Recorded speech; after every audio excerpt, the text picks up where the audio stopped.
ये कहानी है एक ऐसे अनाथ लड़के की जिसे जिंदा रहने के लिए हर दिन युद्ध भूमि में लड़ना पड़ता था।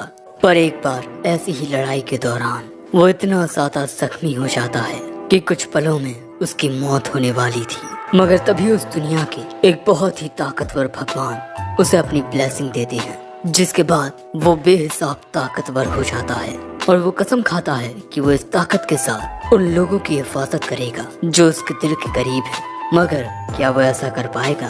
क्योंकि उसकी इस बेमिसाल ताकत को बहुत सारे लोग अपना बनाना चाहते हैं।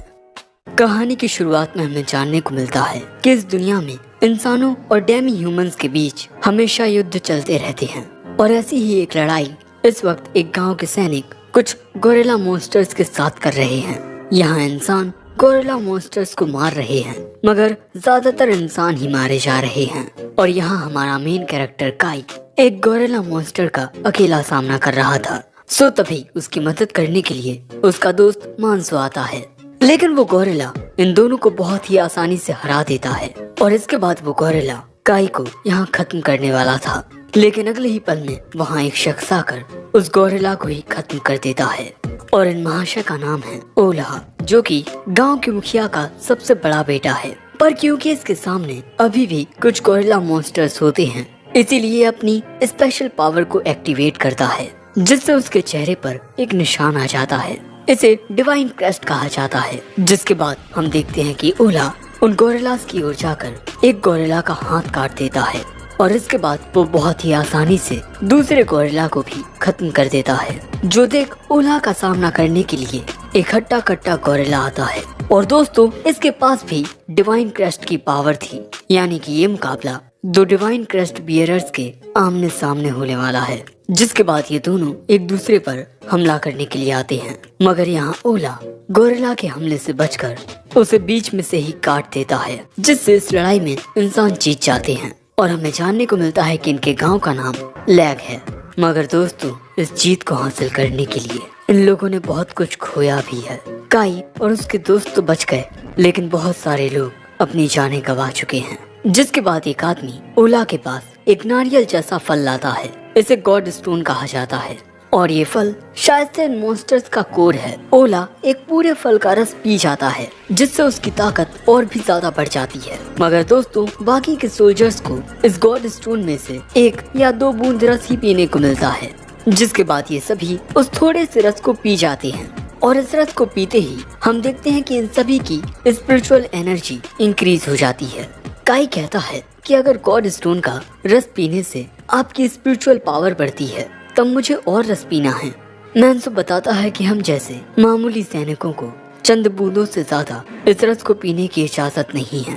ज्यादातर गॉड स्टोन्स ओला जैसे डिवाइन क्रेस्ट बियरर्स को दिए जाते हैं, ताकि वो खुद को और भी ज्यादा स्ट्रॉन्ग बना पाएं। और यही इस दुनिया का कानून है। काई जैसे मामूली सोल्जर्स को गॉड स्टोन के बिना ही अपने बलबूते पर खुद को ज्यादा ताकतवर बनाना होगा, वरना ये इस दुनिया में जिंदा नहीं रह पाएंगे। जिसके बाद हमें गांव का सीन दिखाया जाता है, जहां गांव के मुखिया अपने सभी सैनिकों से कह रहे थे, तुम सभी की बदौलत आज हम फिर से अपने गांव को बचाने में कामयाब रहे। मैं मोलोच वेजन इस गांव का मुखिया होने के नाते तुम सब पर गर्व करता हूँ। जिसके बाद ये सभी खाना खाना शुरू करते हैं। मुखिया और उसके परिवार को बहुत ही स्वादिष्ट खाना मिलता है, वहीं बाकी सबको बहुत कम खाना मिलता है। दोस्तों, यहाँ पर जिसकी रैंक जितनी बड़ी होगी उसे उतनी ही इज्जत और आलीशान जिंदगी मिलेगी। इसीलिए काई यहाँ फैसला करता है कि एक बेहतर जिंदगी के लिए वो भी खुद को स्ट्रॉन्ग बनाएगा। जिसके बाद हम काई को ट्रेनिंग करते हुए देखते हैं, लेकिन थोड़ी ही देर में बेचारा थक कर गिर पड़ता है, क्योंकि उसे पेट भर खाना खाने को ही नहीं मिलता। वो कहता है कि काश वो एक राइस बॉल खा पाता। तभी मैंसो उसके पास आकर पूछता है कि राइस बॉल क्या होता है। काई बताता है कि उसे नहीं पता, ये नाम बस उसके दिमाग में अचानक ही आ गया। पर वो ये जानता है कि ये चीज खाने में बहुत स्वादिष्ट होती है। मैंसो कहता है कि कई बार तुम बड़ी अजीब बातें करते हो, लेकिन इसके बाद हमें बहुत सारी कब्रें देखने को मिलती हैं। ये उन लोगों की कब्रें हैं जिनके परिवार होते हैं, और ये कब्रें उनकी हैं जिनका इस दुनिया में कोई नहीं होता, बिल्कुल काई की तरह। काई का भी इस दुनिया में कोई नहीं है। काई की मौत के बाद उसके लिए रोने वाला कोई नहीं है। अनाथ लोगों की मौत के बाद उन्हें कोई याद नहीं रखता। लेकिन काई फैसला करता है कि वो खुद के साथ ऐसा नहीं होने देगा। वो ताकतवर बनकर एक बेहतर जिंदगी जिएगा। लेकिन इस तरह लड़ाइयों में जीतने के लिए उसे किसी न किसी चीज की तो जरूरत है, जैसे कोई स्पेशल एबिलिटी। दूसरी ओर हम देखते हैं कि ओला की छोटी बहन रोज उसे कुछ समझाने की कोशिश कर रही थी, मगर ओला कहता है हमारे परिवार की औरतों को युद्ध कला सीखने की कोई जरूरत नहीं है, और यही कहकर ओला यहाँ से चला जाता है। दूसरी ओर काई मैंसो के साथ अब अपनी ट्रेनिंग कर रहा है, लेकिन मैंसो काई को बड़ी आसानी से हरा देता है।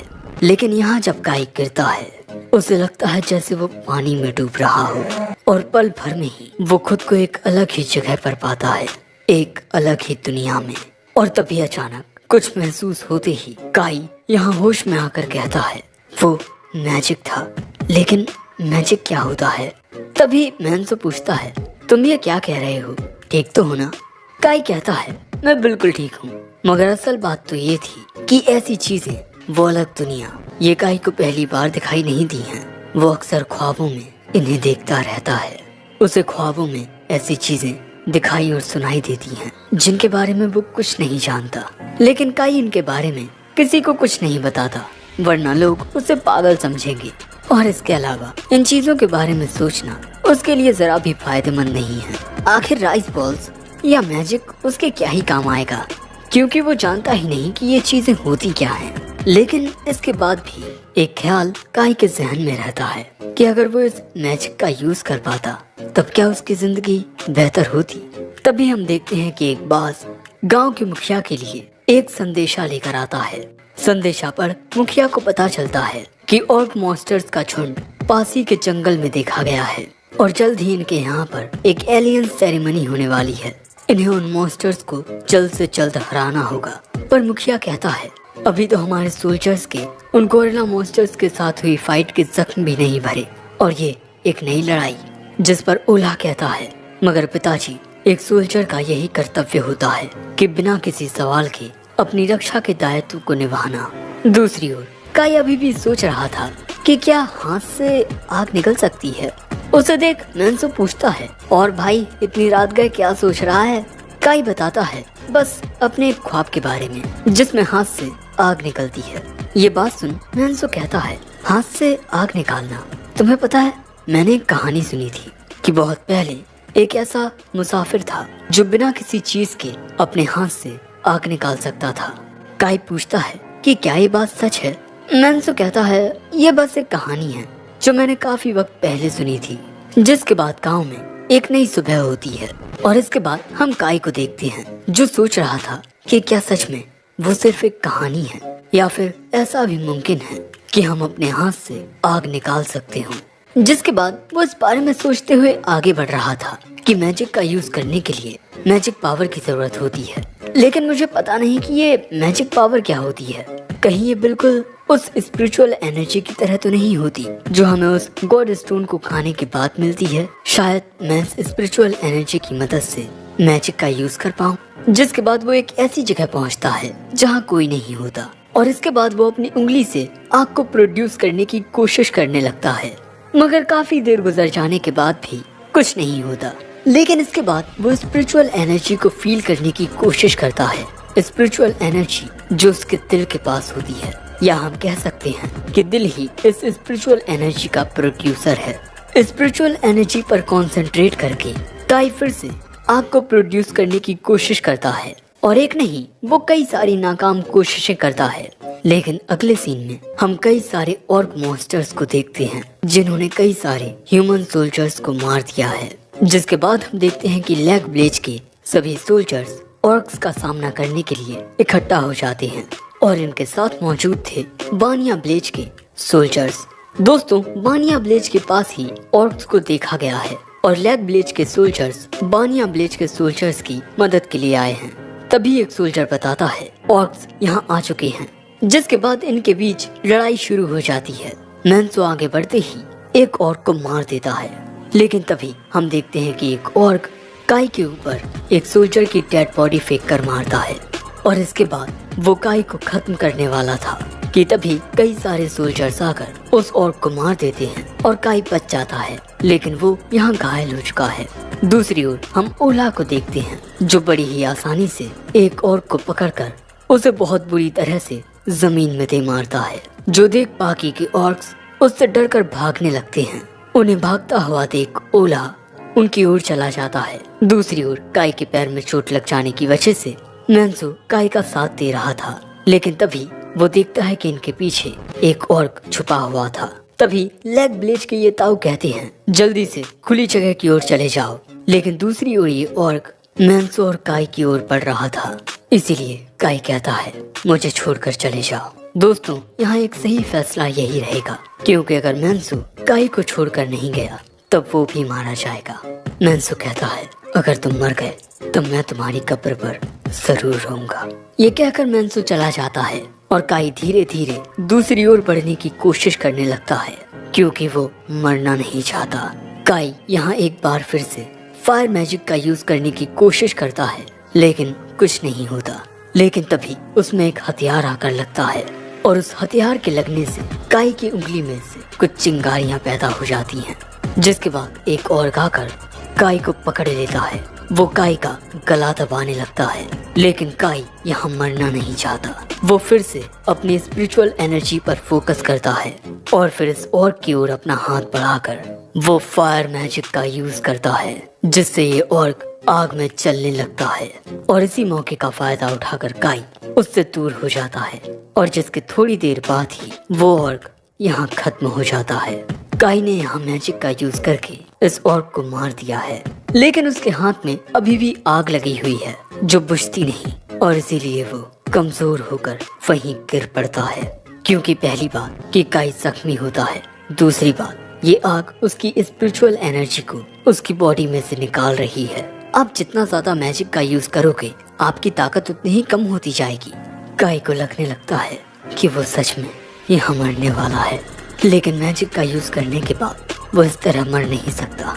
उसे कुछ भी करके अपने इस एनर्जी के फ्लो को ब्लॉक करना होगा। जिस तरह हम बांध बनाकर पानी के फ्लो को रोकते हैं, बिल्कुल उसी तरह। पर तभी ये और खड़ा हो जाता है। ये मरा नहीं था, बल्कि बस कुछ वक्त के लिए बेहोश हो गया था। तभी काई भी अपनी एनर्जी के फ्लो को बंद कर देता है, लेकिन तभी वो और गाकर उसे पकड़ लेता है और उसे लेकर कहीं जाने लगता है। उस ऑर्क को भी दिखाई नहीं देता कि वो जा कहाँ रहा है। काई कहता है, शायद से अब ये पक्का हो गया है कि मैं मरने वाला हूँ, लेकिन मैं तुम्हें भी अपने साथ लेकर मरूंगा। वो अपना चाकू निकाल ऑर्क पर वार करता है, जिससे वो ऑर्क उसे छोड़ देता है।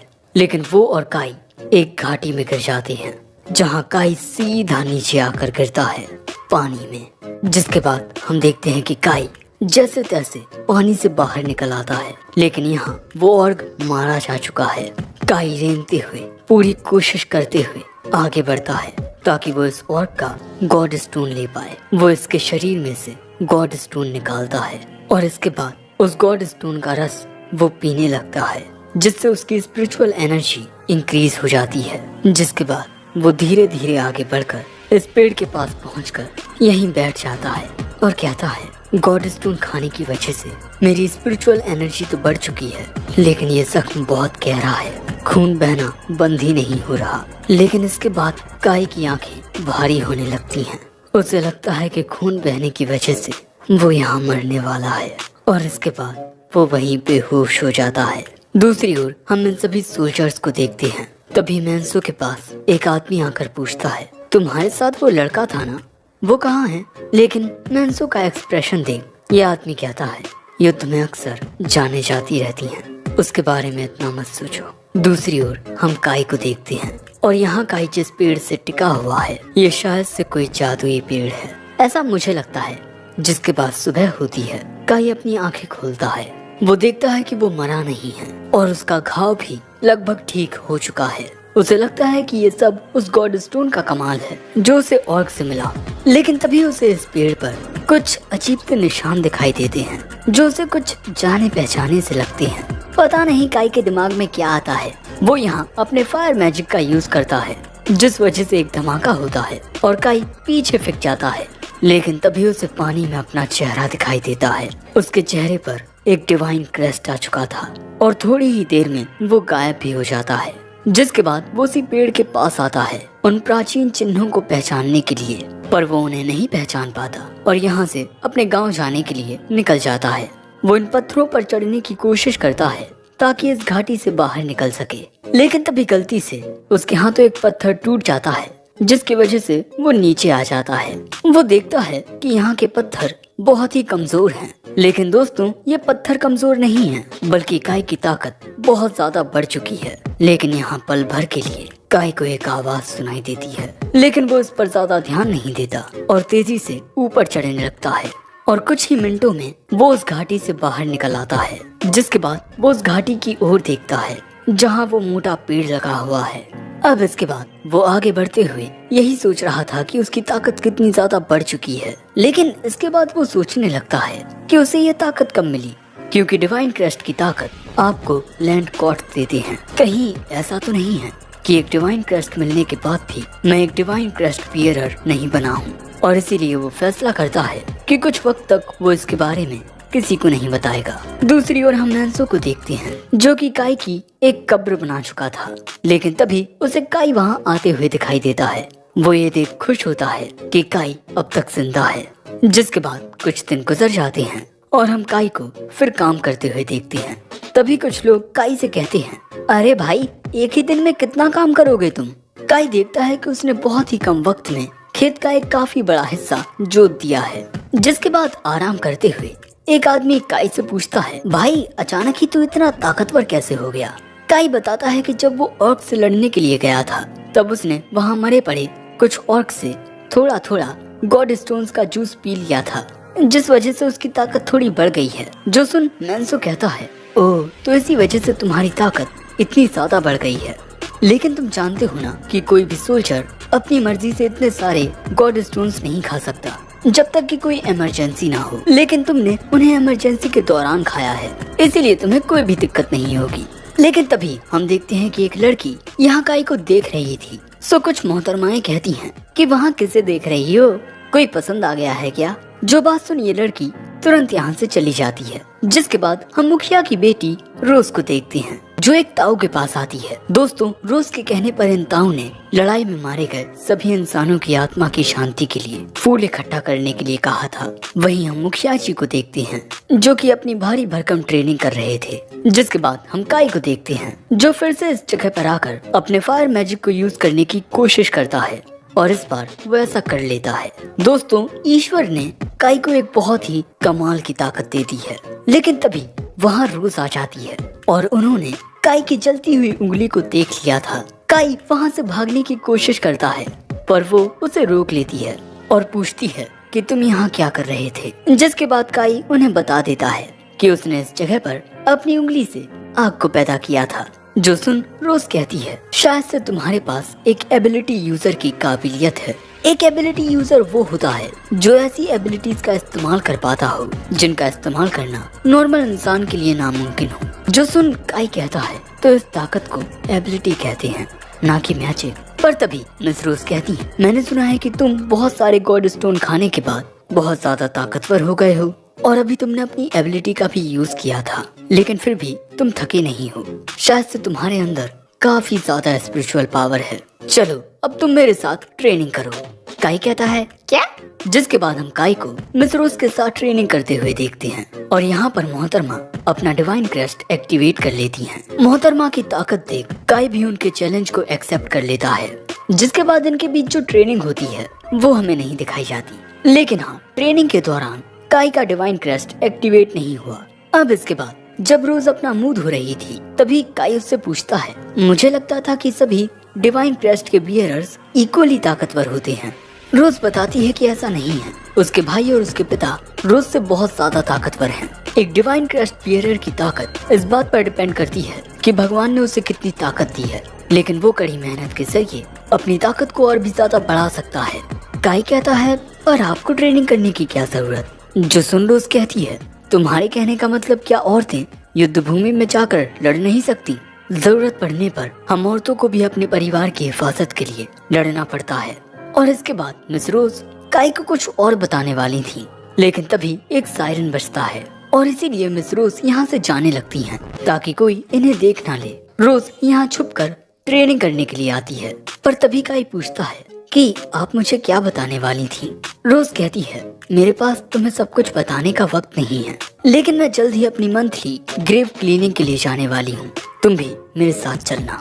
क्योंकि दोस्तों जो रोज के लैंड गॉड हैं उनकी पूजा ईडा विलेज में मौजूद श्राइन में होती है, जिसके बाद रोज यहाँ से चली जाती है। और अगले सीन में हम रोज को कुछ सोल्जर्स के साथ ईडा विलेज की ओर जाते हुए देखते हैं। यहाँ एक आदमी काई से पूछता है, काई क्या ये बात सच है कि मिस रोज ने हमारी स्क्वाड को इस काम के लिए इसीलिए चुना क्योंकि वो तुमसे बात करना चाहती थी? मैंसो कहता है बकवास करना बंद करो, लेडी रोज को तो पता भी नहीं होगा कि काई है कौन।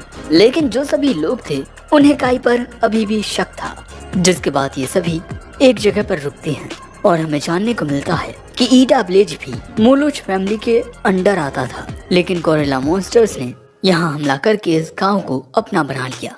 लेकिन इसके बावजूद भी इंसान यहाँ आते हैं यहाँ मौजूद भगवान की पूजा करने के लिए।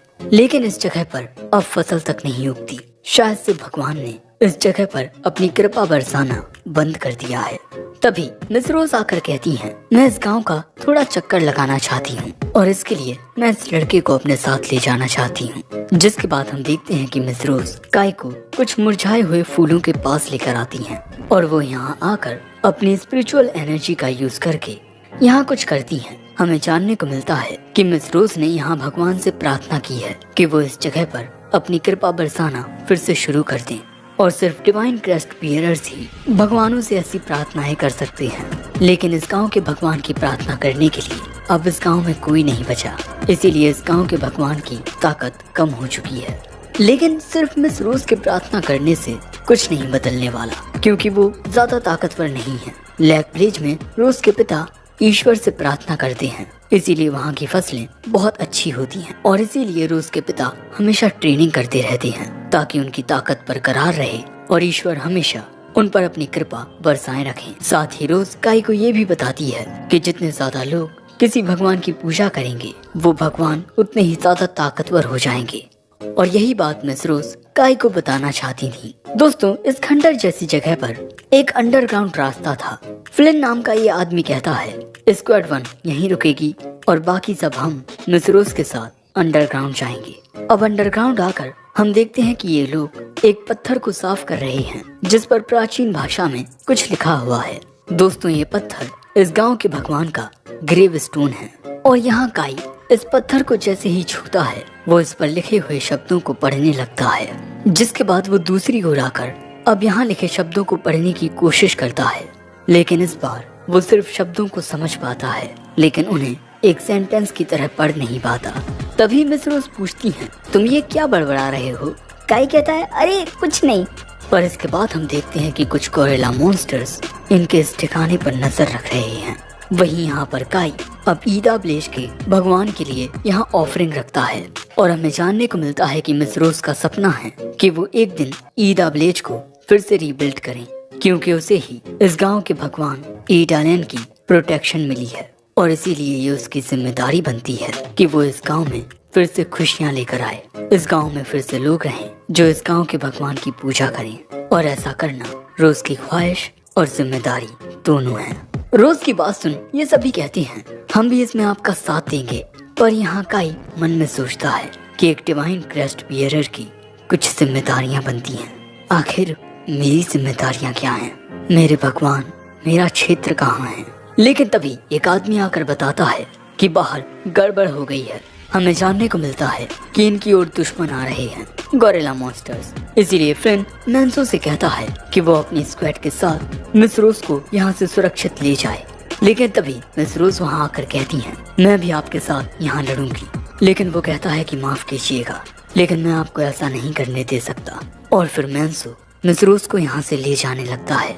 मैंसो की स्क्वाड मिस रोज को यहाँ से ले जाने लगती है, लेकिन तभी इनके सामने एक गोरिल्ला आ जाता है और वो यहाँ लगे फूलों को अपने पैरों तले कुचलने लगता है। जो देख रोज गुस्से में आकर कहती है, ये गांव मेरा है और मैं इसकी हिफाजत करूंगी।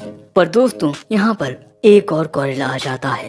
रोज इनसे लड़ने के लिए तैयार तो हो जाती है पर उसके हाथ कांप रहे थे। सो उसकी मदद करने के लिए काई आता है और वो इस गोरिल्ला को जख्मी कर देता है।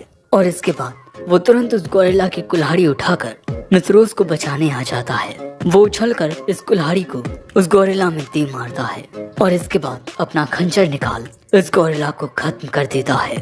और इस दौरान मिस रोज को काई के चेहरे पर एक डिवाइन क्रेस्ट नजर आता है, लेकिन अगले ही पल में वो क्रेस्ट गायब हो चुका था। काई पूछता है, आप ठीक तो है ना? लेकिन रोज यहाँ काफी हैरान थी। अगले सीन में हम ओला को देखते हैं, जो रोज से कह रहा था कि उस मॉन्स्टर के तुम्हारे सामने आते ही तुम कांपने लग गई थी। अब तुम्हें समझ आया कि लड़ाई करना कितना मुश्किल होता है। पर तभी उसके पिता कहते हैं, अब इस मुद्दे पर बात करना बंद करो। जरूरी बात यह है कि रोज बिल्कुल सही सलामत है और इसके अलावा इस बात का ख्याल रखा जाए कि हमारा पूरा एरिया अच्छे से सुरक्षित हो, क्योंकि सेंट्रल प्लेन से एक इंस्पेक्टर आने वाले हैं। ओला कहता है, ठीक है, मैं सभी सोल्जर्स को ये बात बता देता हूँ। अब ओला के यहाँ से जाते ही मुखिया कहते हैं, उस लड़के का नाम काई है ना, जिसने अकेले ही एक गोरिल्ला को हरा दिया था? शायद से उस लड़के में काबिलियत है। दूसरी ओर हम काई को देखते हैं, जो अपना कुछ काम कर रहा था। तभी दो आदमी आकर काई से पूछते हैं, हमने सुना कि तुमने ईटा विलेज में बड़े ही हीरो वाला काम किया और वहाँ तुमने लेडी रोज की भी जान बचाई। उन्हें ऐसी बातें करते हुए ये तीनों लड़कियाँ देख रही थी। तभी वहाँ मैंसो आकर काई को इन दोनों से बचाता है। मगर दोस्तों, यहाँ पर ये एल्सा नाम की लड़की काई को ही ताके जा रही थी। ये दोनों लड़कियाँ कहती हैं, अगर तुम्हें वो लड़का इतना ज्यादा पसंद है तो जल्दी उसे अपना बना लो, वरना कोई और उसे लेकर उड़ जाएगी। एल्सा कहती है कि ऐसा कुछ नहीं है। मगर तभी ये लड़कियाँ देखती हैं कि काई के पास लेडी रोज आती हैं। अब इसके बाद काई लेडी रोज से पूछता है कि आपको मुझसे क्या बात करनी है। सबसे पहले रोज काई को शुक्रिया कहती है ईटा विलेज में उसकी जान बचाने के लिए, लेकिन इसके बाद वो कहती है कि तुम्हारी लड़ाई के दौरान मैंने तुम्हारे चेहरे पर एक डिवाइन क्रस्ट देखा था और अब मुझे एक बात समझ आ चुकी है कि लड़ाई के लिए सिर्फ ताकत की जरूरत नहीं होती, बल्कि ये भी सीखना जरूरी होता है कि सही वक्त पर उस ताकत का इस्तेमाल कैसे किया जाए। इसीलिए कल से मैं हर रोज सुबह ट्रेनिंग किया करूंगी, खुद को और भी ताकतवर बनाने के लिए, और मैं चाहती हूँ कि इस ट्रेनिंग में तुम भी मेरा साथ दो। वही दो आदमी छुपकर ये देख रहे थे कि लेडी रोज आखिर काई से बात क्या कर रही हैं। इन दोनों को ही काई से जलन हो रही थी। जिसके बाद जब काई लकड़ियाँ काट रहा था, तभी एल्सा उसके लिए पानी लेकर आती है। वो कहती है, मैं दूसरों के कहने पर तुम्हारे लिए पानी लेकर आई हूँ। जिसके बाद काई पानी पीता है और एल्सा को पानी के लिए शुक्रिया कहता है। तभी एल्सा की दोस्त उसे बुलाने के लिए आ जाती है। एल्सा अब यहाँ से चली जाती है। मगर तभी मैंसो काई के पास आकर कहता है, तुम्हारी जिंदगी में तो बहुत फूल खिल रहे हैं। काई कहता है, ऐसा नहीं है। लेकिन तभी काई को एक पक्षी की आवाज सुनाई देती है। उसे याद आता है कि उसने ये आवाज पहले भी सुनी है। ये आवाज उसने सुनी थी उस घाटी में जहाँ वो गिरा था।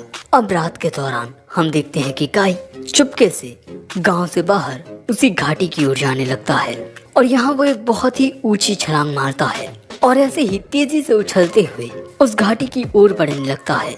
जिसके बाद वो सीधा घाटी में नीचे कूद जाता है और फिर वो पानी में गिरता है। जिसके बाद हम देखते हैं कि काई यहाँ बहुत ज्यादा खुश होता है और तभी काई को वो चिड़िया दिखाई देती है जिसकी आवाज उसे सुनाई दे रही थी और वो चिड़िया शायद से इसी मोटे से पेड़ पर रहती है। जिसके बाद काई इस पेड़ के पास आता है और यहाँ वो इस ग्रेव स्टोन पर लिखे अक्षरों को समझने की कोशिश करता है, लेकिन वो इन्हें पढ़ नहीं पाता। लेकिन इसके बाद वो इस ग्रेव स्टोन को शुक्रिया कहता है, क्योंकि शायद इसी की वजह से उस दिन काई की जान बची थी। जिसके बाद काई इस पत्थर को साफ करता है और उसके साथ गिरकर जो और मर गया था, काई ने उसके लिए भी एक कब्र बना दी है। जिसके बाद काई इस जगह के चारों ओर घूमते हुए ये बात नोटिस करता है कि इतना अंधेरा हो जाने के बाद भी उसे रात में सब कुछ सही दिखाई दे रहा है। शायद से ये भी गॉड की प्रोटेक्शन का कमाल है। जिसके बाद काई नदी में से पानी पीता है और इसके बाद कुछ फल खाता है और कहता है कि यहाँ पानी भी है, खाना भी है, काश मैं यहाँ रह पाता। और तभी उसे एक आइडिया आता है कि अगर वो यहाँ रहना चाहता है तब उसे यहाँ एक घर बनाना चाहिए। जिसके बाद काई तेजी से इस घाटी से बाहर निकलता है ताकि वो पेड़ काट सके, लेकिन उसका ये छोटा सा खंजर इतने बड़े पेड़ को काट नहीं पाएगा। इसीलिए काई अपने फायर मैजिक से इस पेड़ को काटने की कोशिश करता है, पर पेड़ में आग लग जाती है। अरे ये तो आग लग गई, बुझाओ इसे, फू फू फू। आग बुझाने के बाद काई सोच रहा था कि इस पेड़ को कैसे काटा जाए, जिसके बाद वो कहता है मैजिक उस चीज को हकीकत बना देता है जो मैं सोचता हूँ। जिसके बाद वो कंसंट्रेट करते हुए कहता है किसी चीज को काटने के लिए हमें उनके बीच मौजूद मॉलिक्यूल्स के बॉन्ड्स को तोड़ना होता है। अरे लेकिन ये मॉलिक्यूल्स चीज क्या है? मुझे नहीं पता कि ये क्या है, पर शायद ये मेरी मदद कर सकते हैं। जिसके बाद काई कंसंट्रेट करके इस पेड़ के मॉलिक्यूल्स के बॉन्ड को तोड़ने की कोशिश करने लगता है और शायद उसका ये मैजिक काम कर भी रहा था।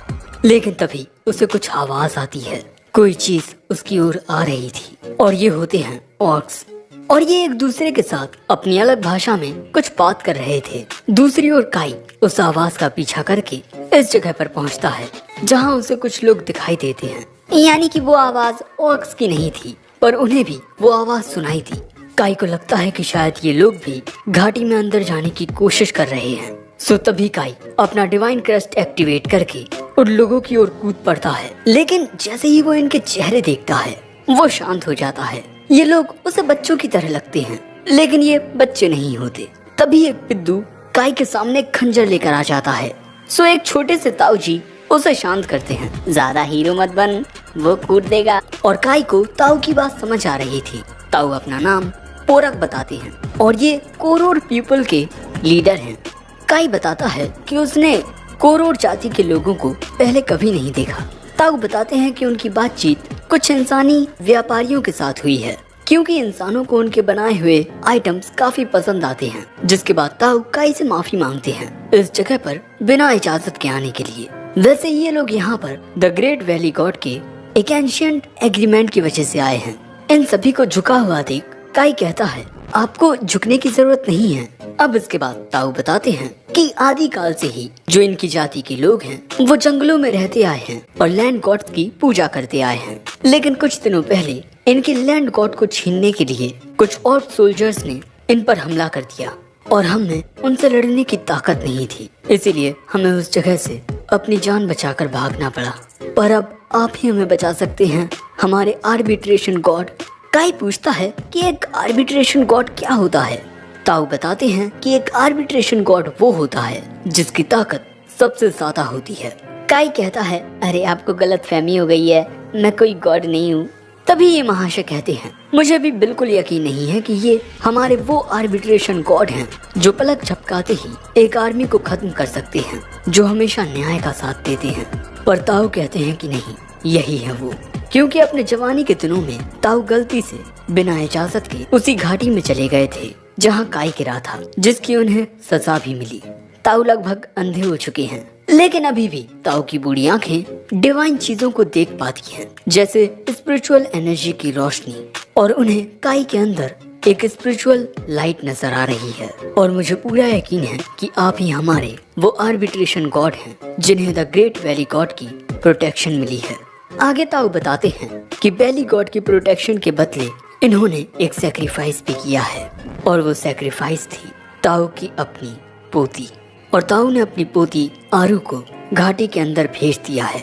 ये सुन काई कहता है कि उसे कोई भी सैक्रिफाइस नहीं चाहिए, मगर इन लोगों ने एक रस्सी की मदद से आरू को नीचे भेजा है, जो देख काई तुरंत नीचे घाटी की ओर दौड़ पड़ता है, क्योंकि भाई लोग इनकी रस्सी टूट चुकी है। हम देखते हैं कि काई भागते हुए नीचे आता है और आरू के पास पहुंच उसे जगाने की कोशिश करता है, मगर गिरने की वजह से आरू बहुत ज्यादा जख्मी हो चुकी है। काई यहाँ अपने मैजिक का यूज करने की कोशिश करता है। वो आरू के जख्मों को हील होते हुए इमेजिन करने लगता है। उसकी बॉडी के सेल्स रिकवर हो रहे हैं, लेकिन काई को पता ही नहीं होता कि भाई सेल क्या होता है। इसके बाद काई सोचता है कि क्या उसका मैजिक काम किया। शायद से आरू को होश में आने में थोड़ी देर लगेगी, लेकिन तभी काई को ऑर्क्स की आवाज आती है। हम देखते हैं कि ऑर्क्स यहाँ पहुंचकर तबाही मचाने लगे हैं, और कोरोर जाति के ये छोटे लोग उनका सामना जरा भी नहीं कर पाते। लेकिन यहाँ ये महाशय ताऊ की हिफाजत कर रहा था। वहीं एक ऑर्क एक लड़की को मारने वाला था, लेकिन तभी उसकी मदद के लिए वहाँ काई आ जाता है और वो उस ऑर्क को मार देता है। लेकिन काई वहाँ देखता है कि बहुत सारे कोरोर घायल हो चुके हैं। तभी काई की नजर दो बड़े ऑर्क्स पर जाती है, और इनमें से एक ऑर्क एक डिवाइन क्रेस्ट बियरर था, मगर इसने यहाँ बहुत खून खराबा कर दिया है, जो देख काई को गुस्सा आता है। मगर अगले ही पल में एक आवाज उससे कहने लगती है कि इन सबको खत्म कर दो। काई को समझ नहीं आता कि उसे ये आवाज कहाँ से सुनाई दे रही है, मगर तभी हम वैली गॉड के ग्रेव स्टोन को चमकते हुए देखते हैं और अगले ही पल में काई का रवैया बदल जाता है। काई का साथ देने के लिए वहाँ ताऊ भी आ जाते हैं। दोस्तों, ताऊ भी एक डिवाइन क्रेस्ट बियरर है, जिसके बाद काई अपना डिवाइन क्रेस्ट एक्टिवेट कर लेता है। जो देख कुछ ऑर्क तो घबराते हैं, मगर डिवाइन क्रेस्ट बियरर वाला ऑर्क उन्हें आगे बढ़ने का आदेश देता है। लेकिन अगले ही पल में काई आगे बढ़कर 2 ऑर्क्स को खत्म कर देता है, जिसके बाद ताऊ भी एक ऑर्क से लड़ने के लिए आ जाते हैं और वो उस पर हमला करके उसे तुरंत ही खत्म भी कर देते हैं। लेकिन अब काई को ही इस डिवाइन क्रेस्ट बियरर वाले ऑर्क का सामना करना होगा। काई कहता है, तुमने इस घाटी की पवित्रता को नष्ट करने की कोशिश की है, इसीलिए मैं तुम्हें नष्ट कर दूंगा। वो और कहता है, ये हम ऑर्क और कोरोर के बीच का मामला है, तुम इंसान हो, इससे दूर रहो। पर काई कहता है, तुमने इस घाटी में आकर गलत किया है। और अगले ही पल में काई की बॉडी में से एक ऑरा निकलने लगता है। काई कहता है, इस घाटी में शांति बनाए रखने के लिए मुझे तुम्हें खत्म करना होगा। और यहाँ पर इस ऑर्क को काई के अंदर वैली गॉड दिखाई देते हैं। वो बहुत ज्यादा डर जाता है और रहम की भीख मांगने लगता है, मगर जब काई उसकी बात नहीं सुनता तब वो काई पर हमला कर देता है। लेकिन काई अपने हाथ के एक स्लैश से उस ऑर्क का हाथ काट देता है। इनमें से किसी को समझ नहीं आता कि आखिर ये कैसे हुआ, लेकिन इसके बाद काई अपने हाथ से ही उस ऑर्क को खत्म करने लगता है। वो उसकी छाती में अपना हाथ घुसाकर उसका दिल निकाल लेता है। ताऊ कहते हैं, यही है हमारे वैली गॉड, इनके अंदर से निकलती हुई वो ऑरा की ताकत, इसी ताकत ने मेरी आंखों को झुलसा दिया था। यही हमारे द ग्रेट वैली गॉड हैं, वो न्याय के भगवान जो इस दुनिया की शुरुआत से ही इस दुनिया पर नजर रख रहे हैं। और काई ही है एक आर्बिट्रेशन गॉड। जिसके बाद हम देखते हैं कि काई उस ऑर्क डिवाइन क्रेस्ट बियरर का तिल यानी कि उसका गॉड स्टोन निकाल चुका है। लेकिन तभी ये कोरोर कबीले के लोग कुछ कहते हैं, पर काई को इनकी बातें समझ नहीं आती। सो ताऊ काई को बताती हैं कि ये सभी इस बात को लेकर काफी एक्साइटेड हैं कि उस ऑर्क के गॉड स्टोन से काई को उस ऑर्क की प्रोटेक्शन मिल जाएगी।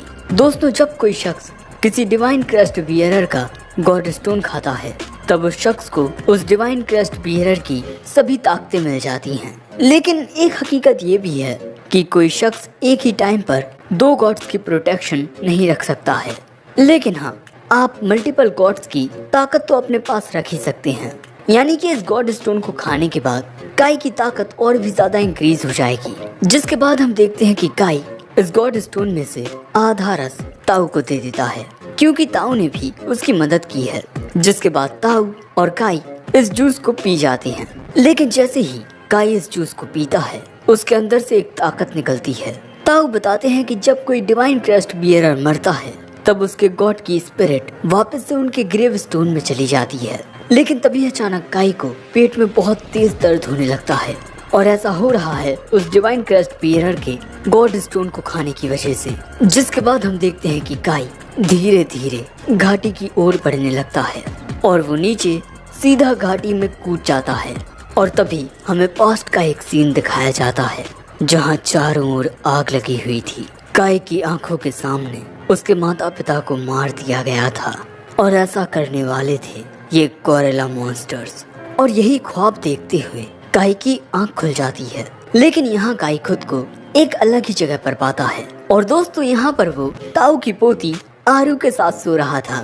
यही देख वो अचानक ही हड़बड़ाकर उठ जाता है, जिससे आरू भी उठ जाती है। काई को जानने को मिलता है कि ये चादर आरू ने ही उसको उड़ाई थी। और दोस्तों, क्योंकि आरू ने अपने लोगों के लिए खुद को गॉड को ऑफर कर दिया है, अब इसीलिए वो हमेशा गॉड के साथ रहेगी।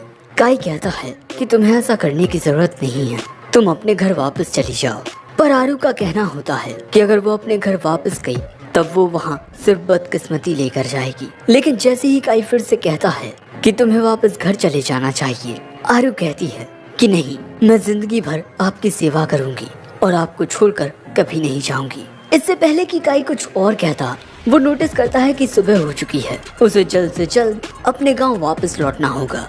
इसीलिए वो आरू से ये कहकर चला जाता है कि तुम भी अपने घर वापस चली जाओ। लेकिन आरू चिल्लाकर कहती है कि वो वापस नहीं जाएगी। और जैसे ही काई ऊपर पहुंचता है, ये सभी लोग वहां उसका इंतजार कर रहे थे, उसे फिर से एक और बार शुक्रिया कहने के लिए। ताऊ कहते हैं कि आपने हमारी मदद की है, अब हम जिंदगी भर वैली गॉड की सेवा करेंगे। काई कहता है कि आपको ऐसा करने की कोई जरूरत नहीं है। ताऊ कहता है कि प्लीज हमें वैली गॉड की सेवा करने दीजिए, हम सब इस घाटी में एक छोटा सा घर बनाकर वहीं रह लेंगे, प्लीज। काई कहता है ठीक है, लेकिन तुम में से कोई भी घाटी में नहीं जाएगा। और अब जैसे ही काई यहाँ से जाने लगता है, तभी ताऊ उसे रोक लेते हैं। फिर अगले सीन में हम काई को गांव में देखते हैं। वो मिस रोज के पास ट्रेनिंग करने के लिए आ चुका है, मगर मिस रोज कहती हैं, तुम्हें आने में इतनी देर कैसे हो गई? हाँ, काई कहता है माफ कर दीजिए, वो आज मेरी आंख थोड़ी देर में खुली। जिसके बाद इनकी ट्रेनिंग शुरू हो जाती है। दूसरी ओर जब ये लोग अपना काम कर रहे थे, तभी यहाँ मुखिया जी आकर पूछते हैं कि काई नाम का वो लड़का कहाँ है। मैंसो इन्हें काई का पता बताता है। अब अगले सीन में हम देखते हैं कि मुखिया जी काई के साथ एक मुकाबला करने वाले हैं, और इनका मुकाबला देखने के लिए यहाँ काफी सारे लोग थे। काई को तो समझ ही नहीं आ रहा कि उसके साथ ये सब क्या हो रहा है। तभी एक ताऊ काई को ये डंडा देते हुए कहते हैं कि उनके साथ ईमानदारी से लड़ना, भले ही तुम हार क्यों ना चाहो। जिसके बाद मुखिया जी कहते हैं, मैंने तुम्हारे बारे में बहुत सुना है, मैं देखना चाहता हूँ कि तुम सच में इतने काबिल हो या नहीं। वैसे दोस्तों, जब काई वापस आ रहा था, तब इन ताऊ ने उसे रोक कर कहा था कि उसे अपने डिवाइन क्रेस्ट की आइडेंटिटी सभी से छुपा कर रखनी चाहिए, वरना कोई और काई को मारने की कोशिश कर सकता है उसकी गॉड पावर के लिए। इसीलिए यहाँ पर काई इस तरह से लड़ेगा ताकि उसका डिवाइन क्रेस्ट यहाँ अपीयर ना हो। जिसके बाद दोस्तों, इनके बीच का मुकाबला शुरू होता है। हम देखते हैं कि मुखिया जी लगातार काई पर हमला करना शुरू कर देते हैं, जिस वजह से काई का डिवाइन क्रेस्ट अपीयर हो जाता है। लेकिन इसके बाद काई वक्त रहते मुखिया जी के हमले से बच जाता है, और अब तक उसका डिवाइन क्रेस्ट भी गायब हो जाता है। लेकिन उसके बाद मुखिया जी फिर से काई पर हमले करना शुरू कर देते हैं, और जब काई उन पर हमला करने की कोशिश करता है, तब मुखिया जी उसकी लाठी ही तोड़ देते हैं। लेकिन इसके बाद काई मुखिया के पैर को पकड़ लेता है, जो देख ये दोनों हैरान हो जाते हैं, क्योंकि काई इनके पिता के साथ बिना किसी हथियार के अब भी लड़ रहा है। लेकिन यहाँ मुखिया जी काई को पकड़ उसे खुद से दूर फेंक देते हैं, जिससे काई धड़ाम जमीन पर गिरता है। जो देख ओला कहता है ये बस इतना ही कर सकता है।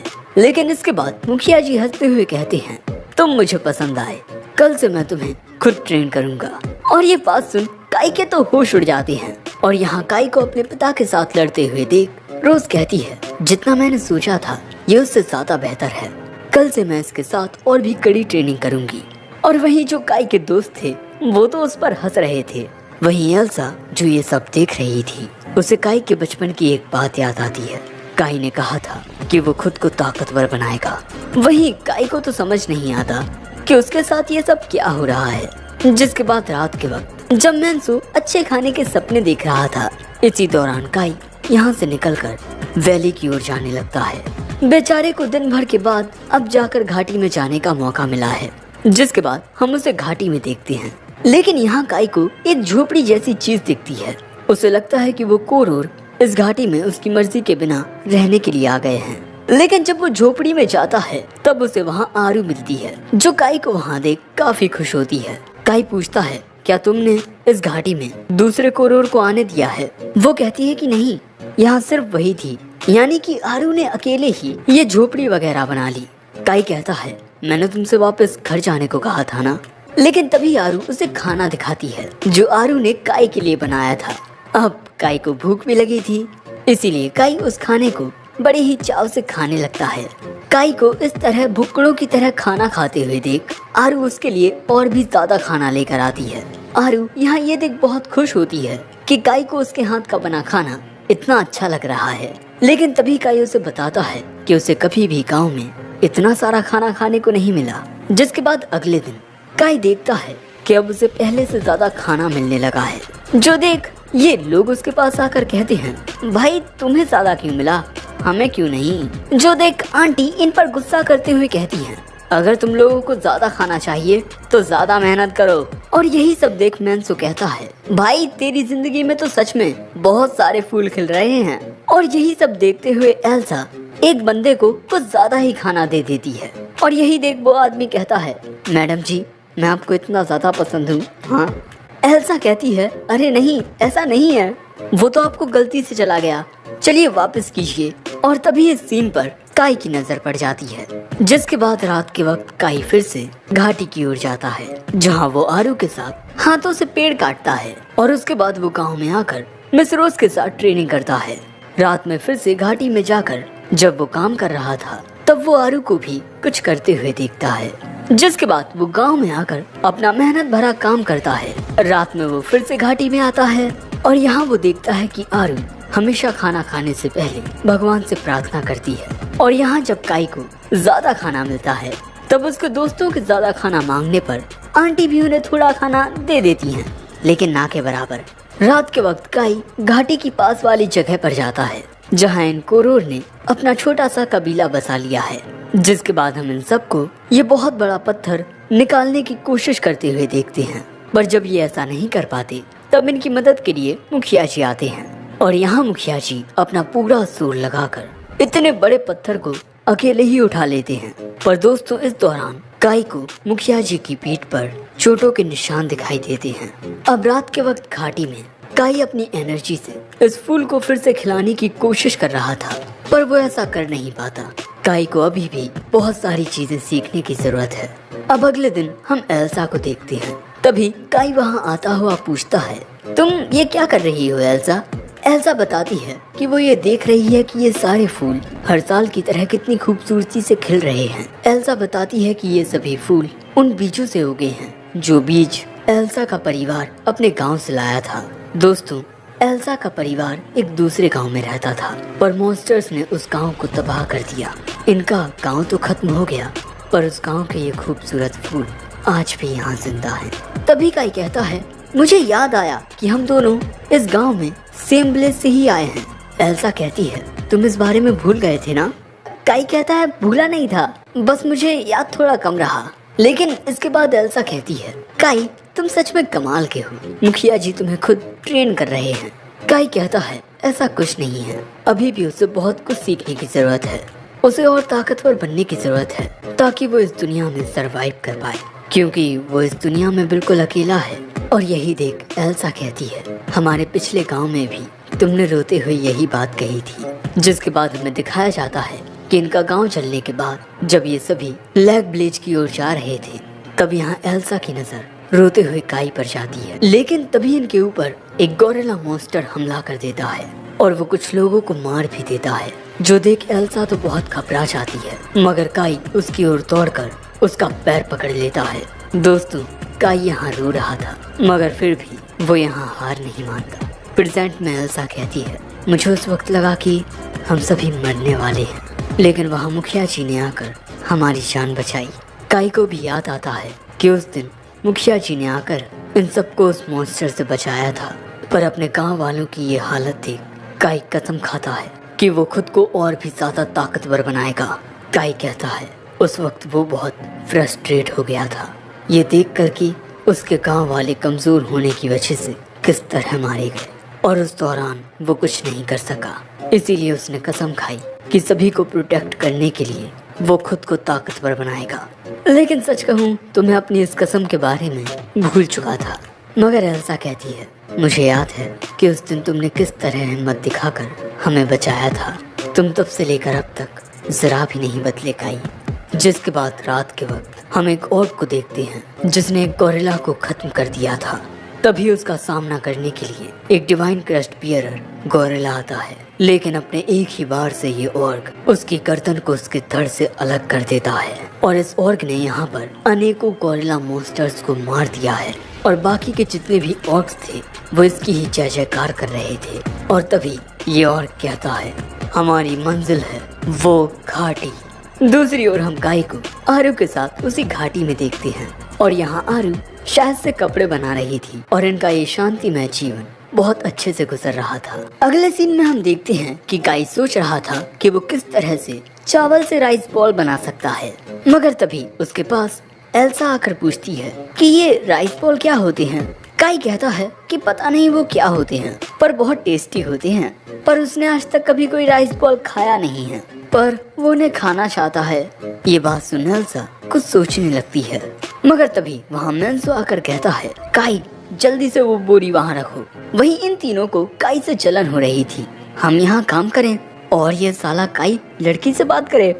लेकिन तभी काई कुछ बोरियां उठा लेता है उन्हें रखने के लिए, और हम देखते हैं कि मुखिया जी यहाँ कुछ काम करवा रहे हैं क्योंकि आज इंस्पेक्टर आने वाले हैं। तभी ओला आकर अपने पिता से पूछता है कि क्या इस पूरी फसल को यहाँ से हटाना इतना ज्यादा जरूरी है। अगर इंस्पेक्टर ने इस फसल को देख भी लिया तब क्या हो जाएगा। मुखिया कहते हैं अगर इंस्पेक्टर ने इस फसल को देख लिया तब हमें ना चाहते हुए भी उसे फसल देनी पड़ेगी, जिससे किसानों को खाने के लिए फिर कम फसल मिलेगी।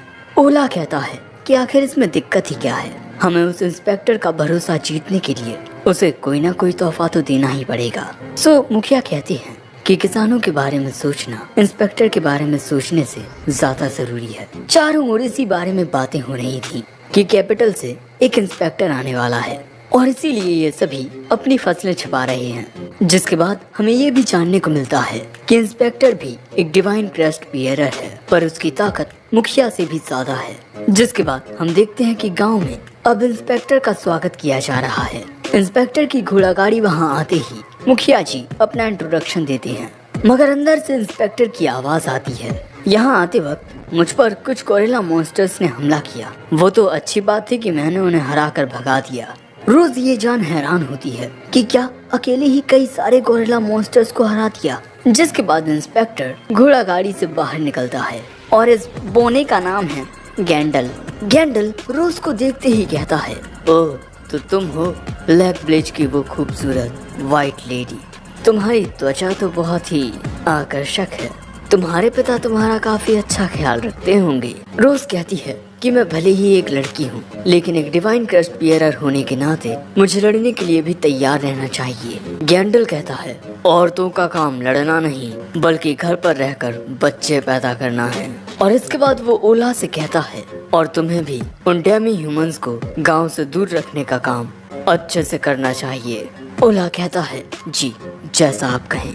और इसके बाद जब ये लोग आगे बढ़ते हैं तब काई की नजर गैंडल के साथ मौजूद एक आदमी पर जाती है और उस पर उसे खून लगा दिखाई देता है।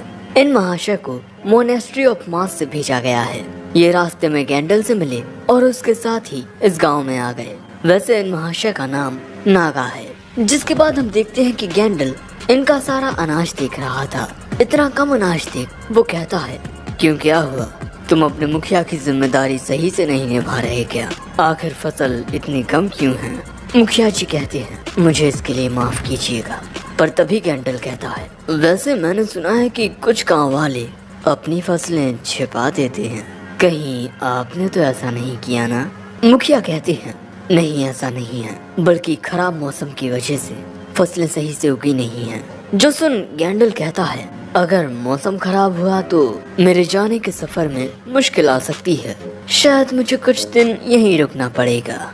अब अगले सीन में रोज अपने पिता से कहती है वो यहाँ रुक कर चाहता है कि हम यहाँ उसकी अच्छे से सेवा करें और उसकी कितनी घटिया सोच है, औरतें सिर्फ बच्चे पैदा करने के लिए होती हैं। सो उसके पिता कहते हैं लॉर्ड गैंडल के बारे में अच्छे से बात करो, वो महाराज को रिप्रेजेंट करते हैं। दूसरी ओर हम काई को देखते हैं जो मिस्टर नागा के पास आता है उन्हें शुक्रिया कहने के लिए, क्योंकि वो यहाँ मरे हुए लोगों के लिए प्रार्थना कर रहे थे।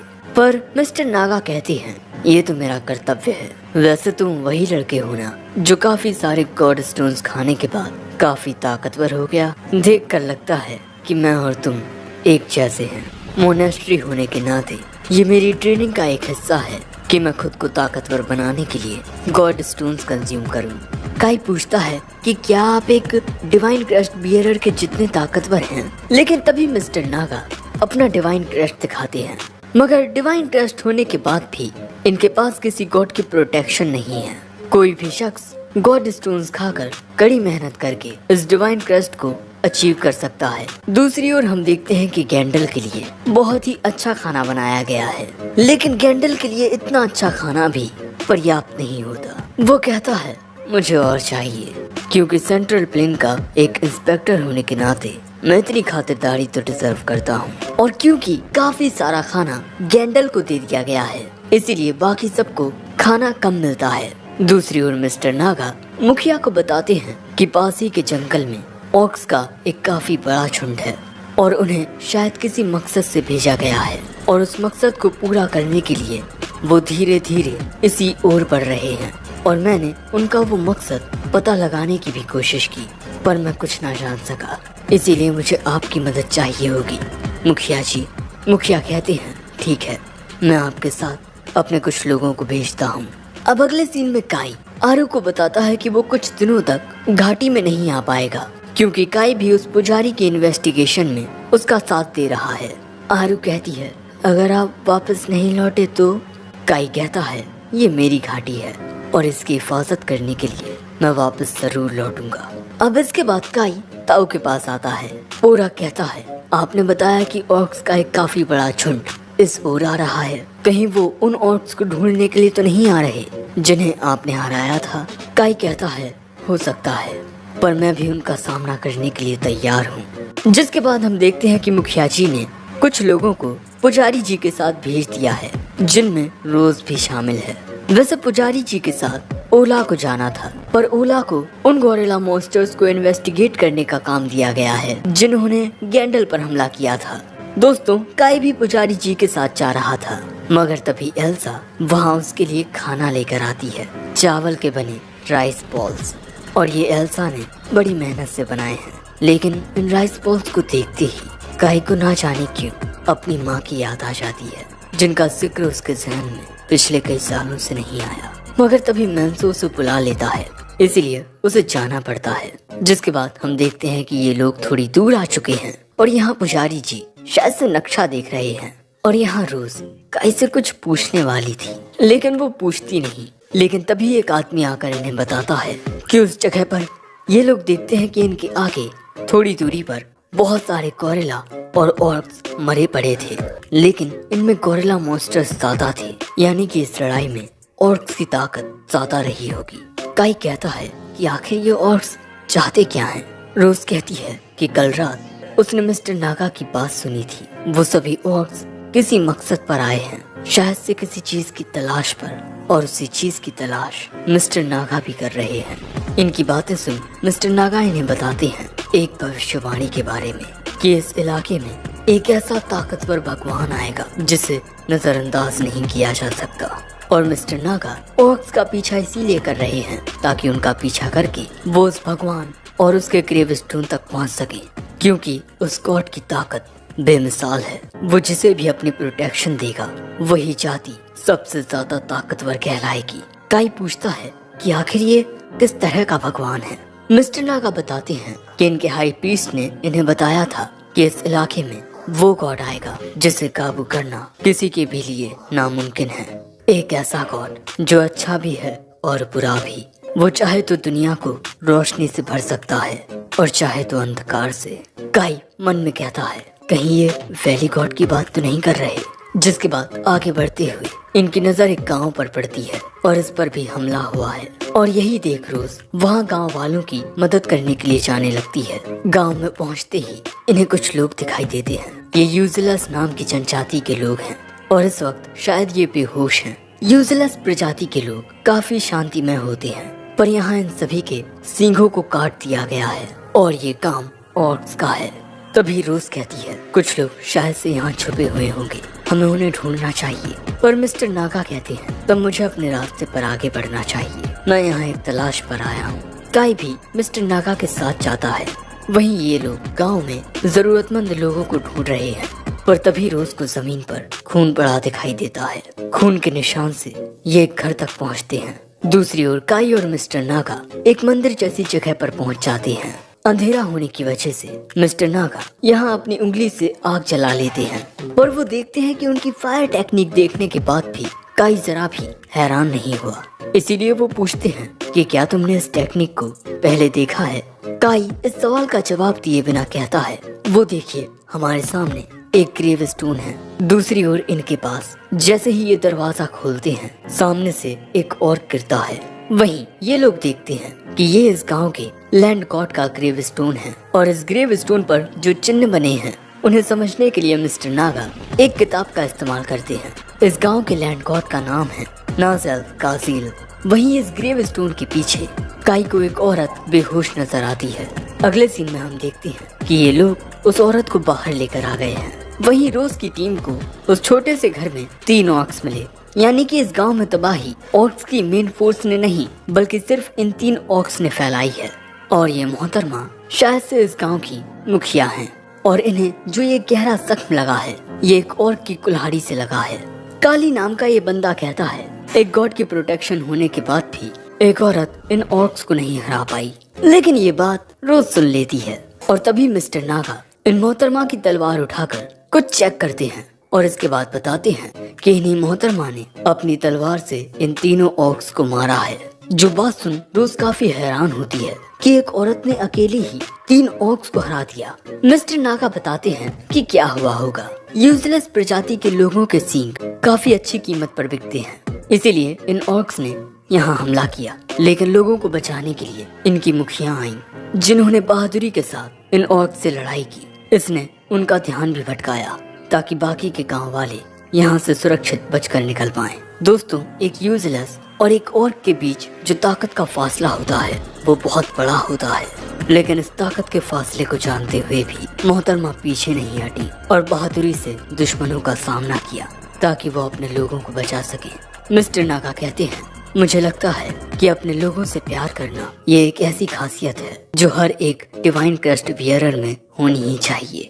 तभी काली माफी मांगता है उस बात के लिए उसने जो कुछ देर पहले कही थी, जिसके बाद हम देखते हैं कि ये सभी जितने भी लोग मारे गए थे उनको दफना देते हैं। और हाँ, वो मोहतरमा भी मर चुकी हैं। तभी मैन से पूछता है इस गांव में आकर क्या आपको कुछ उस भगवान के बारे में पता चला जिसे आप ढूंढ रहे हैं? वो कहते हैं ज्यादा कुछ नहीं, बस एक बात पता चली कि जो ऑर्क्स की मेन फोर्स है वो इस वक्त यहाँ नहीं है। जिसके बाद ये नक्शे को अच्छे से देखने लगते हैं और इन्हें पता चलता है कि जो ऑर्क्स की मेन फोर्स है वो जंगल की ओर गई है। काई मन में कहता है वही तो घाटी है। काई कहता है मेरी स्पीड थोड़ी ज्यादा है, मैं आगे जाकर ये चेक करता हूँ कि क्या आपका कहना सच है। मिस्टर नागा कहते हैं ठीक है, तुम पहले चले जाओ। दूसरी ओर हम कोरोर लोगों को देखते हैं। ताऊ कहते हैं मुझसे इंसानी भाषा में बात करो वरना वो सब भी डर जाएंगे। कैचक बताता है कि ऑर्क्स की मेन फोर्स इन्हीं की ओर आ रही है। ये बात सुनता हूँ कहती है मुझे उनका सामना करने जाना होगा। मैं भले ही ज्यादा कुछ ना कर पाऊँ पर यहाँ हाथ पर हाथ धरे नहीं बैठे रह सकता। वहीं काई भी तेजी से घाटी की ओर बढ़ रहा था। अगले सीन में हमें जंगल का सीन दिखाया जाता है जहाँ पर जंगल में कुछ आदमी यहाँ नजर रख रहे थे कि क्या यहाँ कोई गोरिल्ला मॉन्स्टर है। दोस्तों, यहाँ पर ओला होता है जो अपने पिता के आदेश अनुसार यहाँ गोरिल्ला मॉन्स्टर्स पर नजर रखने आया है। तभी हम काफी सारे गोरिल्ला मॉन्स्टर्स को देखते हैं जो आग जलाकर एक जगह बैठे हुए थे। ओला छुप कर इन्हें देखने लगता है। यहाँ पर ये गोरिल्ला मॉन्स्टर्स बहुत ज्यादा तादाद में थे और ओला के पास इतने आदमी नहीं थे कि वो इन सभी गोरिल्ला मॉन्स्टर्स का सामना कर पाए। लेकिन यहाँ ओला कहता है लेकिन हमें उन गोरिल्ला मॉन्स्टर्स को हराना होगा जिन्होंने इंस्पेक्टर पर हमला किया था, क्योंकि ये हमारे गांव की इज्जत का सवाल है। ये बात सुनिए ताऊ ओला को समझाते हैं और ना चाहते हुए भी ओला को पीछे हटना पड़ता है। अब वापस जाते हुए एक लड़का कहता है गोरिल्लास और ऑर्क्स के बीच चीजें और भी ज्यादा बिगड़ती जा रही हैं, ना जाने क्या हो रहा है। दूसरी ओर यूजिलेस के गांव में हम इन सबको देखते हैं और ये लोग आपस में बात कर रहे थे कि ना जाने काई को कुछ पता चला होगा या नहीं। नैन्सो कहता है ये तो हमें काई के वापस आने के बाद ही पता चलेगा। तभी मिस रोज कहती हैं अभी ज्यादा देर नहीं हुई है, मुझे उसके पीछे जाना चाहिए। मगर पुजारी जी उससे कहते हैं हमें उस बच्चे पर भरोसा रख, उसके आने का इंतजार करना चाहिए। और ये कहने के बाद मिस्टर नागा ईश्वर से प्रार्थना करने के लिए जाने लगते हैं। जिसके बाद हम मिस्टर नागा को एक ऊंची जगह पर बैठा हुआ देखते हैं। वो यहाँ ध्यान लगा रहे थे और तभी उनके अंदर से बहुत ही पावरफुल एनर्जी से बनी 2 आंखें निकलती हैं और वो जंगल की ओर जाती हैं काई के पास। हम काई को देखते हैं जो तेजी से घाटी की ओर आगे बढ़ रहा था। वो घाटी के रास्ते पर आकर देखता है कि वहाँ पर ऑर्क्स के पैरों के निशान हैं। लेकिन अगले ही पल में कोई काई पर हमला कर देता है। काई अपने खंजर से उसके हमले को रोकता है, लेकिन इसके बाद वो देखता है कि ये तो केचक है। तभी वहाँ केचक की और साथी आ जाते हैं और उनके पीछे से आते हैं ताऊ।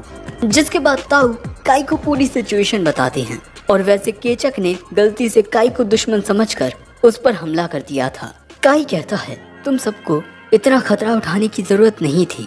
मैं हूं ना घाटी की हिफाजत करने के लिए। सो केचक कहता है कि घाटी को बचाने का हमारा भी कर्तव्य बनता है, क्योंकि घाटी के पास हमने अपना नया गांव बसा लिया है। तभी ताऊ कहते हैं, हम सब ने खुद को वैली गॉड को समर्पित कर दिया है और उनकी सेवा में हम सब कुछ कर सकते हैं। इनकी ये बातें सुन काई खुश हो जाता है। लेकिन तभी जंगल में हम देखते हैं कि बड़े बड़े पेड़ों को काटते हुए ऑर्क्स इनके सामने से घाटी की ओर बढ़ रहे हैं। इतने सारे ऑर्क्स को देख ताऊ कहते हैं, हमें सही रणनीति से काम करना होगा। मगर काई कहता है, हमारे पास रणनीति बनाने का वक्त नहीं है, हमें उन्हें तुरंत रोकना होगा।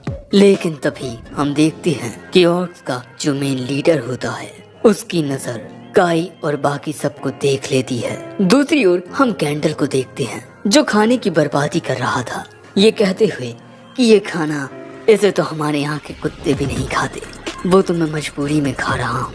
मगर तभी कैंडल की नजर गिरे हुए खाने को साफ कर रही एल्सा पर पड़ती है। वो एल्सा को देख उससे कहता है, हे लड़की, मेरा जाम भरो जल्दी, मुझे इंतजार पसंद नहीं। लेकिन तभी मिस एडालिया, जो कि शायद से कुक हैं, वो गैंडल के लिए खाना लेकर आ जाती हैं और इसके बाद वही गैंडल का जाम भी भर देती हैं। गैंडल बस टीड़ा मुंह करके देखता रह जाता है और इसके बाद एल्सा मिस एडेलिया को शुक्रिया कहती है। सो मिस एडेलिया कहती हैं कि शुक्रिया मत कहो और जल्दी से खुश हो जाओ, क्योंकि जब वो लड़का वापस आएगा तब तुम उसका स्वागत मुस्कुरा कर करोगी ना। लेकिन तभी वहाँ ओला आ जाता है जो अपने पिता से मिलने जा रहा है। दूसरी ओर हम देखते हैं कि काई एक ऑर्क से बचकर भाग रहा था, लेकिन अगले ही पल में काई अपने भाले से उस ऑर्क को खत्म कर देता है। और जब एक दूसरा ऑर्क काई पर पीछे से हमला करता है तब केचक पीछे से आकर उस ऑर्क को खत्म कर देता है। काई कहता है, नॉट बैड हाँ। केचक कहता है, मैं छोटा हूँ लेकिन ताकतवर भी। बाकी के ऑर्क्स ये देख पीछे हटने लगते हैं कि इन लोगों ने उनके इतने सारे ऑर्क्स को मार दिया है। काई और बाकी सब इन ऑर्क्स को घाटी में जाने से रोक रहे थे, लेकिन अब ऑर्क्स के बीच में से आता है उनका लीडर, और ये नॉर्मल ऑर्क्स से साइज में काफी बड़ा है। साथ ही इसके चेहरे पर एक डिवाइन क्रेस्ट भी है, यानी कि ये भी एक गार्जियन बियरर है। जो देखता हूँ कहते हैं, ये डिवाइन क्रेस्ट तो रिक्टरोस में से एक का है। हमें जानने को मिलता है कि ऑर्क्स के बीच में 6 बहुत ही खतरनाक वॉरियर्स हैं जिनके पास ताकतवर लैंड गॉड की प्रोटेक्शन है, और इन्हीं वॉरियर्स को रिक्टरोस कहते हैं। और यही बात सुन काई कहता है, तुम सब पीछे हट जाओ, मैं इसका सामना अपनी पूरी ताकत से करूंगा। और अब इनके बीच जो मुकाबला होने वाला है उसे अपनी डिवाइन आइज से मिस्टर नागा भी देखेंगे। लेकिन इसके बाद ये और कहता है, ओह तो वो मर चुका है। काई पूछता है, कौन मर चुका है? ऑर्क बताता है, जिसे तुमसे पहले वैली गॉड की प्रोटेक्शन मिली थी, और मैं उन ऑर्क्स को भी शुक्रिया कहना चाहूंगा जिनकी मौत से मैं तुम्हें ढूंढ पाया। ये उन ऑर्क्स की बात कर रहा है जिन्हें काई ने मारा था, और उन्हीं की गंध का पीछा करते हुए ये बाकी के ऑर्क्स यहाँ पहुँच गए। अब जैसे ही काई लड़ने के लिए तैयार होता है, वही आवाज फिर से काई से कहती है कि इन सबको मार दो। जिसके बाद काई इस ऑर्क पर हमला करने आता है, लेकिन काई पर पलटवार करके ये ऑर्क उसे खुद से दूर कर देता है। और मिस्टर नागा अपनी डिवाइन आंखों से इस पूरी लड़ाई को देख रहे हैं। इसके बाद जब काई हमला करने जाता है तब ये ऑर्क अपने हाथ से ही काई को दूर कर देता है और कहता है कि क्या तुम बस इतना ही कर सकते हो। ये बात सुन काई इसके नीचे से इसके पीछे आकर उस पर अपने भाले से हमला करता है, मगर उसकी चमड़ी इतनी ज्यादा मजबूत थी कि काई का भाला ही टूट जाता है। लेकिन इसके बाद काई उसके हमले से बचता हुआ अपने पैर से उस भाले को उस ऑर्क के शरीर में घुसा देता है, जिससे वो ऑर्क गिर पड़ता है। इन सबको लगता है कि काई ने उस ऑर्क को हरा दिया, लेकिन उस ऑर्क के उस भाले को अपने शरीर से निकालते ही उसका जख्म हील हो जाता है, और इसके बाद वो काई की गर्दन पकड़ लेता है। केचक ये देख हैरान हो जाता है कि उसका घाव इतनी जल्दी हील हो गया, मगर ऐसा होना तो नामुमकिन है। वहीं वो ऑर्क काई को इस तरह उठाकर कहता है, तुम कमजोर हो गए हो वैली गॉड। यहाँ काई खुद को छुड़ा नहीं पा रहा था। दूसरी ओर हम आरू को देखते हैं जो काई के आने का इंतजार करते हुए उसके लिए कपड़े सिल रही थी। यहाँ ये ऑर्क कहता है, तुम्हें मारने के बाद उस घाटी पर हमारा कब्जा होगा, हम वहाँ सब कुछ बर्बाद कर देंगे। लेकिन ये बात सुन, काई कहता है मैं तुम्हें आसान नहीं करने दूंगा। और इसके बाद वो इस पर आग से हमला कर देता है, जिस वजह से वो ऑर्क काई को खुद से दूर फेंक देता है। वहीं मिस्टर नागा की ये दिव्य नजरें अपनी आंखों से सब कुछ देख रही थी। लेकिन तभी वो ऑर्क अपने हाथ को हील करके कहता है तुम इस तरह मुझे नहीं हरा पाओगे। लेकिन तभी काई फिर से उसे आग में जलाने लगता है। लेकिन इस बार काई की आग का सामना करते हुए वो ऑर्क काई में लात मार उसे दूर फेंक देता है। इन्हें समझ नहीं आता कि आग का उस पर असर क्यों नहीं हुआ। ये ऑर्क हंसते हुए कहता है मेरे भगवान मेरी हिफाजत कर रहे हैं। दोस्तों, जो गॉड्स होते हैं वो अपने वेसल्स की हिफाजत करते हैं। और अब काई अपना खंजर निकालते हुए कहता है इसकी चमड़ी बहुत मोटी है और अगर इसे कोई घाव लग भी जाए तब वो बहुत जल्दी हील हो जाता है और मैजिक का भी इस पर कोई असर नहीं होता। आखिर मैं क्या करूं? वहीं दूसरी ओर एल्सा इन फूलों को देखते हुए कहती है तुम ठीक तो हो ना काई? लेकिन तभी अचानक मौसम और भी ज्यादा बिगड़ने लगता है। हम देखते हैं कि काई और वो ऑर्क फिर से लड़ने लगे हैं। लेकिन यहाँ काई का खंजर ही टूट जाता है और उसके पास जो पोटली थी उसमें से भी ये राइस बॉल बाहर गिर जाती हैं। इस ऑर्क की ताकत देख कैचक कहता है इसकी ताकत तो बहुत ज्यादा है, इसे हराना तो नामुमकिन है। वहीं मिस्टर नागा ये देखते हुए कहते हैं अगर ऐसा ही चलता रहा तो उस भगवान की ताकत डेमी ह्यूमंस के हाथ लग जाएगी। वहीं यहाँ काई मन में कहता है अगर मैं यहाँ हार गया तो ये सबको खत्म कर देगा। मगर तभी काई की नजर राइस बॉल्स पर जाती है और उसे अचानक ही वो सारी चीजें याद आती हैं जो उसने अब तक सीखी हैं और यहाँ उसे एक आइडिया आता है। लेकिन तभी वो ऑर्क दो गिरे हुए राइस बॉल्स को अपने पैरों तले कुचल देता है और काई बाकी के दो बचे हुए राइस बॉल्स को अपने पास रख लेता है। पर तभी वो ऑर्क कहता है क्या हुआ वैली गॉड, अब तुम मुझसे लड़ोगे नहीं? लेकिन यहाँ काई ने हार नहीं मानी है। वो अपनी पावर को अवेकन करते हुए कहता है अब मैं वो करूँगा जो मैं जानता भी नहीं। यहाँ पर ये ऑर्क अब काई पर हमला करने वाला था, लेकिन तभी काई उछलकर बस अपने हाथ से ही उस ऑर्क के हाथ को काट देता है। पता नहीं काई कौन सी ताकत का इस्तेमाल कर रहा है, लेकिन हम उसके चमकते हुए हाथ को देख सकते हैं और काई के उस चमकते हुए हाथ को देख ताऊ कहते